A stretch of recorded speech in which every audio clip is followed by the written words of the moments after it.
কংগ্ৰেছৰ ক্ষতিটো কৰিয়ে আছে সবে। কংগ্ৰেছ তেওঁলোকেও দিব, তেওঁলোকে আৰু নিদিয়াকৈ থাকিব লাগে, তেওঁলোকেও দিব। মানে কংগ্ৰেছৰ ভোট বিভাজন কৰা বেলেগতো কথা নাই। আৰু সেই কেণ্ডিডেটবিলাক যি আছে আমাৰ য'ত মাইনৰিটি ভোট বেছি তাতে সব মাইনৰিটি কেণ্ডিডেট তেওঁলোকে কেণ্ডিডেট বনাই আছে। আপোনালোকেও গম পায় এইটো কথা, এইটো মোৰ কথা নহয়। কেণ্ডিডেট দি পেলাই কেনেকুৱা কৰি মাইনৰিটি ভোটটো ভগাই ল'ব আৰু একচাইটিভাৱে তেওঁলোকে জিকি যাব, সেইটোৱে যোৱাবাৰৰ অংক এইবাৰৰ অংক একে অংক হয়। মানে আজি যিখন সভা হ'ল এইটো কৰায়াটাৰী VCDC আমাৰ ফকৰাগ্ৰাম MCLৰ আণ্ডাৰত।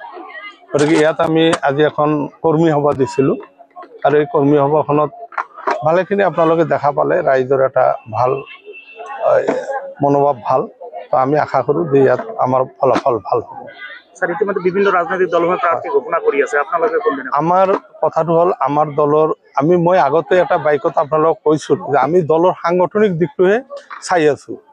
আমাৰ ওপৰৰ কৰ্মকৰ্তাসকলে তেওঁলোকে এইটো ডিচিশ্যন ল'ব আৰু তেওঁলোকে অতি সোনকালে যিমান দেৰি সোনকালে পাৰে তেওঁলোকে কৰিব। বাকীবিলাক হৈ লওক, এইটো কথা নাই। কাৰোবাই দিছে কোনোবাই দিছে দিয়ক, আমাৰতো অলপ দেৰিকৈ হ'লেও কৰিম, আমিও কৰিম। ইতিমধ্যে মানে যি প্ৰচাৰ সভা আপোনালোকে কৰি আছে, ৰাইজে বিপুল হাৰত সঁহাৰি জনাই আছে, আপোনালোকে কাৰো লগত মিত্ৰতা কৰাৰ কাৰণে সিদ্ধান্ত লৈছে? নাই, আমি কোনো কাৰো লগত আমাৰ মিত্ৰতা নাই। আমি অকলে এতিয়ালৈকে আমি অকলে আছোঁ। যি কৰিব আমাৰ হাইকমাণ্ড, আমাৰ দলৰ সভাপতি গৌৰৱ গগৈদেৱে যি সিদ্ধান্ত ল'ব সেই সিদ্ধান্ত আমি তেওঁৰ নেতৃত্বত কাম কৰি আছোঁ। তেওঁ আমাক সাংগঠনিক দিশটো চাব দিছে, আমি সংগঠনটো শক্তিশালী কৰি আমি ৰাইজৰ মাজত আহি আছোঁ। মেছেজ সেইটোৱে যে ৰাইজ সমৰ্থন দি আছে, আগতকৈ আমাৰ পৰিস্থিতিটো লাহে লাহে ভালৰ পিনে আহি আছে।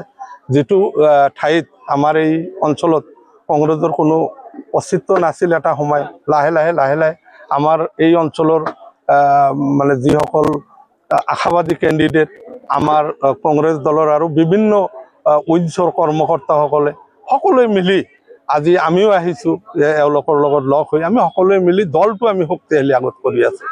দলটো শক্তিশালী হৈ আছে লাহে লাহে আৰু হ'ব দিনে দিনে। এইখিনি আমাৰ মূল এজেণ্ডা দুৰ্নীতিৰ বিৰুদ্ধে। দুৰ্নীতি যি হৈছে অসমত বা ভাৰতবৰ্ষত, এই দুৰ্নীতিৰ বিৰুদ্ধে বা MCL যিসকল দুৰ্নীতি হৈছে সকলোৱে ইয়াৰ বিৰুদ্ধে। আৰু আমাৰ মূল এজেণ্ডা হ'ব দুৰ্নীতিৰ বিৰুদ্ধে। যুঁজটো ইয়াত দুটাহে দল, ইয়াততো দল নাই নহয়, ইয়াত BJP আৰু কংগ্ৰেছ। বাকী দলবিলাকতো তেওঁলোকৰে মিত্ৰ দল, ঘটক দল, আপোনালোকে গমেই পায়। ইয়াত 4টা কেণ্ডিডেট দিয়াৰ মানে কংগ্ৰেছৰ ভোট বিভাজন কৰা, বেলেগতো কথা নাই।